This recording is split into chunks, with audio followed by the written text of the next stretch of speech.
இஞ்சி பூண்டு அந்த எலும்பெல்லாம் போட்டு தாளிச்சிட்டு அதுக்கப்புறம் மசாலா பூரா ஏற்ற போகிறோம். இது ஒரு மெத்தடு. மாற்றி மாற்றி செஞ்சிடும்ல. தாளிச்சு விட்டனால இங்கே பாருங்க மஞ்சள் தண்ணி அது வேறு லெவலாக இருக்குது. முட்டி வலி முதுகு வலி சூப்பு மல்லி புதினாவை தூவிட்டு கொதி வந்தோடனே அப்படியே இறக்குறது தான். தாளிச்சுட்டு உங்களுக்கு காட்டணும் அப்படிங்கிறதுக்காக தான்.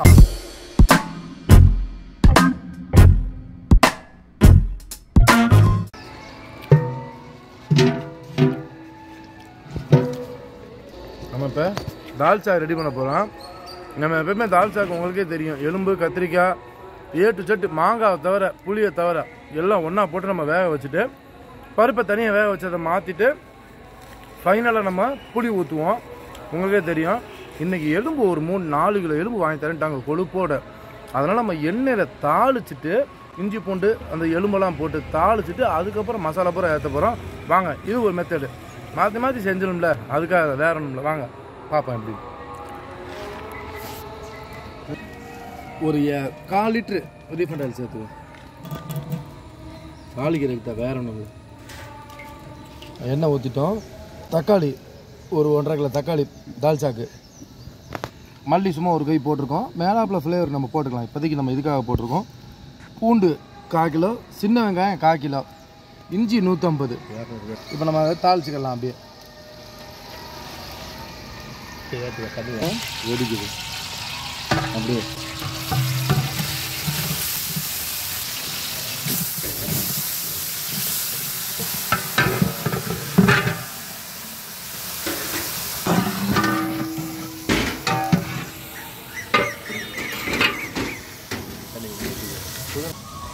அந்த இஞ்சி பூண்டுலாம் உட்கார மாட்டேங்குது, எண்ணெயில் அப்படியே துணைங்கிட்டே இருக்கும்.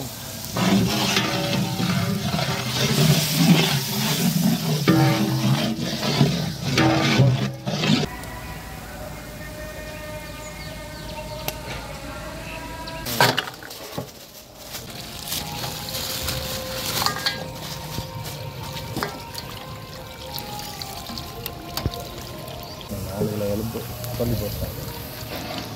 எலும்பு கொழுப்போடு 4 கிலோ அப்படியே போட்டு தாளிச்சிக்கலாம். வாங்க, ஏற்கனவே செலவு போட்டோம், எலும்பு போடுறோம். அடுத்து மத்தூள் மிளகாத்தூள் ஏற்றிக்கலாம். எல்லாம்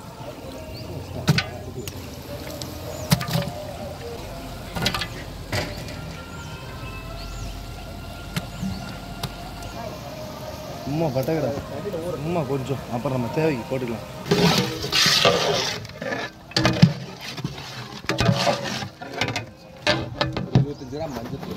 மஞ்சள் தூள் 25 கிராம் ஆட் பண்ணிக்கலாம்.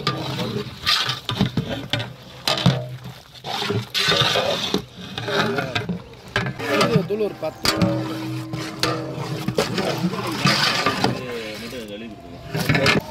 ஒரு 50 கிராம் உப்பு சேர்த்துக்கலாம்.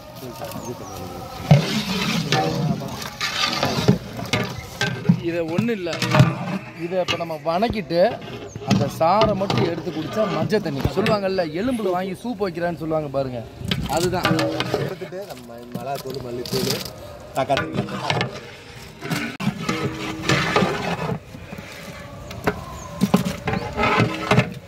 தாளிச்சு விட்ருக்கோம். நீங்கள் அடிக்கடி கேட்குறது தான். தாளிச்சு ஒரு வாளி தண்ணி எலும்பு வேறு ஒரு வாளி தண்ணி ஊற்றுவோம்.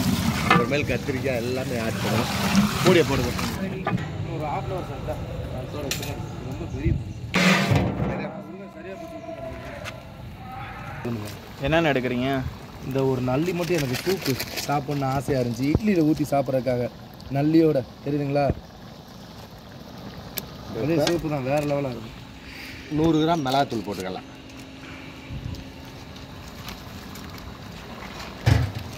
$75 போட்டிருக்கேன். அதான் காஷ்மீர் ஒரு 25, இந்த கலருக்காக, வேறு ஒன்றும் இல்லை. மல்லித்தூள் ஒரு 50. தாளிச்சதுனால மல்லித்தூள் போடுறோம், வேறு லெவலாக இருக்கும்.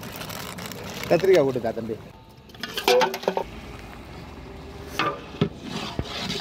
கத்திரிக்காய் 4 கிலோ கத்திரிக்காய் அப்படியே ஆட் பண்ணிக்கலாம். தாளிச்சு ரெடியாக இருக்குது. இப்போ கத்திரிக்காய் வேகிறதா நமக்கு, வேறு ஒன்றும் இல்லை. எலும்பெல்லாம் வெந்துருச்சு சூப்பராக. பச்சை மிளகாய் 100 கிராம். வேறு லெவலாக. உப்பு தேவைக்கு. பட்டை கிராம் சும்மா கொஞ்சம் தான் போட்டோம், பார்த்துருப்பீங்க. இப்போ தான் நம்ம கரெக்டான பட்டை கிராம் சேர்க்குறோம். பார்த்தீங்களா, நம்ம அப்படியே மை மாதிரி சூப்பராக ஊட்டி அப்படியே பாடம் பண்ணி வச்சிட்டோம். நைட்டு வேறு லெவலாக இருக்கும் பிரியாணிக்கு. கதைன்னு கலர்ஃபுல்லாக இருக்கும். பிரியாணியில் பாருங்கள் எப்படி இருக்கும், வேறு லெவலாக இருக்கும். உப்பு தேவைக்கு அவ்வளோதான். கத்திரிக்காய் வச்சுட்டோம். அப்படியே நம்ம பருப்பை ஏற்றணும். பருப்பு புளி ஏற்றணும். 2 ஓட்டி விட்டு தண்ணி ஊற்றி மூடிய போடுறோம். இப்போ பார்த்தீங்கன்னா கத்திரிக்காய் அப்படியே கலர் மாறிக்கிட்டு இருக்கு பாருங்க. நல்லா கொதிச்சுட்டு இன்னொரு வாள் தண்ணி ஊற்றி மூடிய போடுறோம். வணங்கணும் இப்படி எண்ணெயில் இனிச்சி புளியில் வணங்குது. இப்போ வந்து கத்திரிக்காய் நல்லா கொதிச்சு வருது. ஒரு வாளி தண்ணி ஊற்றிடுவோம். ஏன்னா நல்லா குழஞ்சி வேணும். இந்த மூடியை போட்டுருவோம். சாடு வெந்துக்கிட்டே கிடக்கட்டும். தாளிச்சு விட்டனால இங்கே பாருங்க மஞ்சள் தண்ணி அப்படி வேறு லெவலாக இருக்கும். இது ஒரு டேஸ்ட்டு. அப்படியே இப்போ நம்ம குடிக்கிறோம். சூட்டை கொஞ்சம் அமர்த்து, வேற ஒன்றும் இல்லை.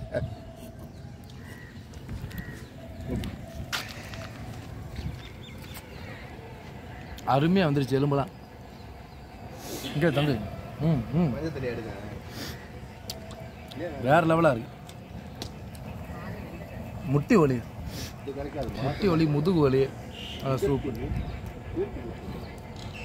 அப்படியே இட்லியில் ஊற்றி சாப்பிட்லாம். இட்லி வந்திருக்கு, அப்படியே ஊற்றி சாப்பிட்றதான். இதில் பருப்பு புளி தான் சேர்க்க வேண்டியது இருக்குது. மாங்காய் சேர்க்க வேண்டியது இருக்குது. முதல் மாங்காய் போட்டு ஒரு 10 நிமிஷம் வேக வச்சுட்டு அதுக்கப்புறம் பருப்பை ஊற்றிட்டு புளியை ஊற்றி கொதிக்க விட்டு உப்பு உரப்பு பார்ப்போம். இப்போ பாருங்கள் கத்திரிக்காய் வெந்துருச்சான்னு பார்ப்போம். கண்டிப்பாக வெந்திருக்காது. ஏன்னு கேட்டால் பச்சைக்காயாக இருந்தால் தனித்தனியாக போயிருக்கும். வெந்திருக்கு ஒரு 70% 75% வெந்திருக்கும். அது நல்லா உடையணும். கத்திரிக்காய் உடஞ்சா தான் தால்ச்சா டேஸ்ட்டு. இன்னும் கொஞ்சம் 10 நிமிஷம் வேகட்டும், அப்புறம் மாங்காய் போட்டுக்கலாம். எலும்பெல்லாம் வேறு லெவலாக போச்சு. சூப்பு எடுத்து வச்சு குடிச்சோமேங்க, அடக்கட்டா வேறு லெவலுங்க சூப்பு.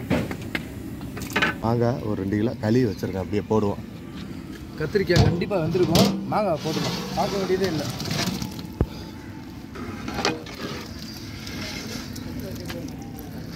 நல்லா அப்படி சளியாக போச்சு கத்திரிக்காய் சூப்பராக.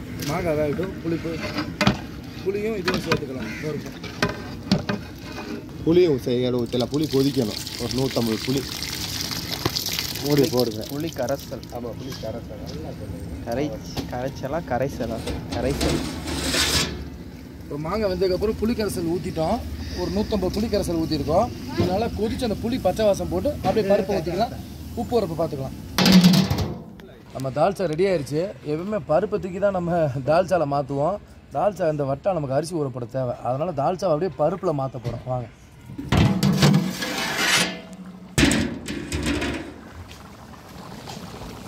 பருப்பு ரெடி ஆகும் பாருங்க.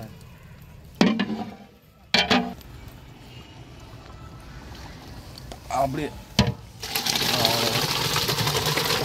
அப்படியே பிடிச்சிங்க. கறிக்கலாம்.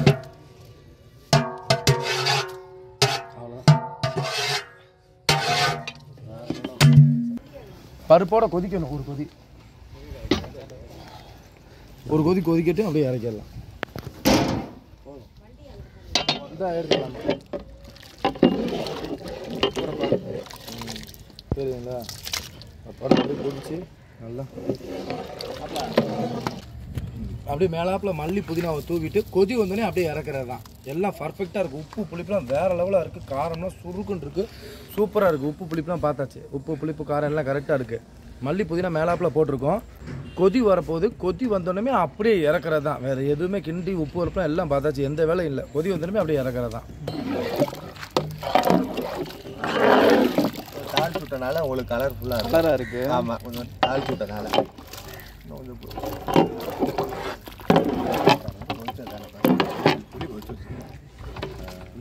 கோச்சிச்சு இறக்கிடலாம். வேற லெவலாக இருக்குது தால்ச்சா.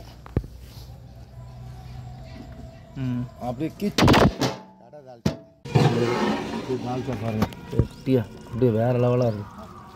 தெரியுதுங்களா? மாங்காவோட எலும்போட நம்ம போட்ட எலும்பு பூரா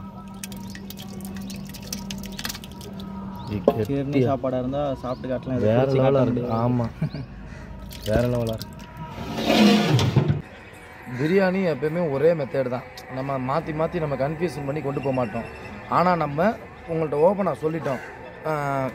ஆடு வெள்ளை ஆடு கெல்லட்ட ஆடாக இருந்தால் அதை எப்படி வேக வைக்கிறது. அந்த நேரத்தில் நாங்கள் மசாலா லெமனு எதுவுமே சேர்க்காமல் உப்பு எதுவும் சேர்க்காமல் அந்த கறியை வேக வைப்போம்.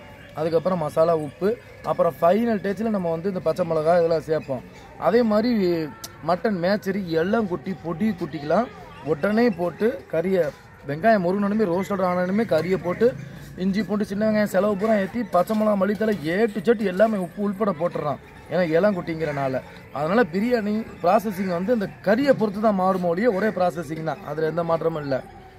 இப்போ நம்ம சிக்கன் கிரேவிக்கு 2 மெத்தட் இருக்குது, ஒன்றும் பிரச்சனை இல்லை. இப்போ நம்ம எப்பயும் போல் ஒரு மெத்தட் போட்டுக்கிட்டு இருக்கோம், இன்னொரு மெத்தட் அடுத்து நாங்கள் போட்டு காட்டுறோம். தால்ச்சா அதே மாதிரி எல்லாமே 2 மெத்தட் 3 நம்ம செய்கிறதாங்க. இப்போ நம்ம தால்ச்சா வந்து பெரிய லெவலில் பண்ணும் போது நம்ம A to Z எல்லாமே கத்திரிக்காய் தக்காளி இஞ்சி பூண்டு சின்ன வெங்காயம் பச்சை மிளகா பட்டை மிளகாய் அப்படி A to Z போட்டு காய் நல்லா முங்குற அளவுக்கு மிதங்குற அளவுக்கு தண்ணி ஊற்றி அப்படியே அடுப்பில் ஏற்றி நல்லா அடுப்பை எரிய விட்டுருவோம்.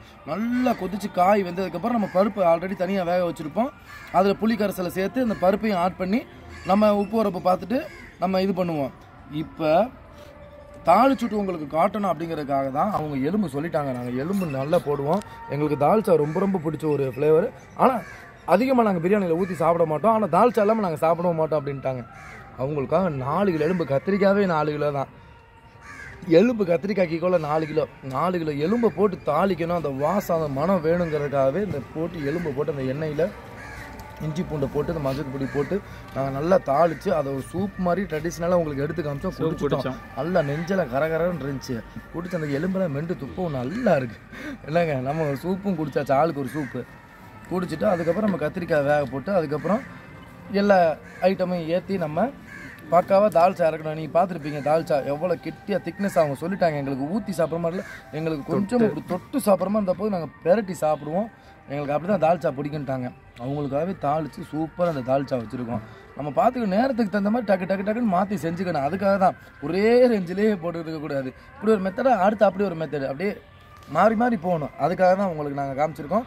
நீங்கள் வணக்கி வீட்டில் செஞ்சு பாருங்கள். சும்மா ஒரு 50 ரூபாய்க்கு எலும்பை வாங்கி நீங்கள் இந்த மாதிரி வீட்டில் போட்டு வணக்கி செஞ்சு பாருங்கள். 4 கத்திரிக்காய் 2 தக்காளி நறுக்கி போடுங்க, 2 பச்சை மிளகா போடுங்க, ஒரு கை மல்லித்தலை போடுங்க, கொஞ்சம் மிளகாத்தூள் உப்பு போடுங்க, மஞ்சள் பொடியை போடுங்க.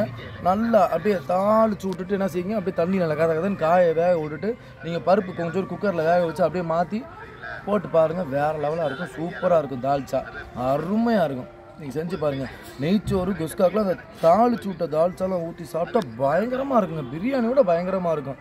நெய் ரைஸில் ஸ்மூத்தாக இருக்குது, குஸ்கா ஸ்மூத்தாக இருக்குது. பிரியாணி தான் நமக்கு சரி கறிக்கு சரி உப்பும் உரப்பும் ஏற்றுவோம், அதில் மைல்டாக தான் இருக்கும். அதுக்கெல்லாம் இந்த மாதிரி தாளித்து தால்ச்சா ஊற்றி சாப்பிட்டா வேறு லெவலாக இருக்கும். நீங்கள் செஞ்சு பாருங்கள், வீட்டில் செஞ்சு பாருங்கள்.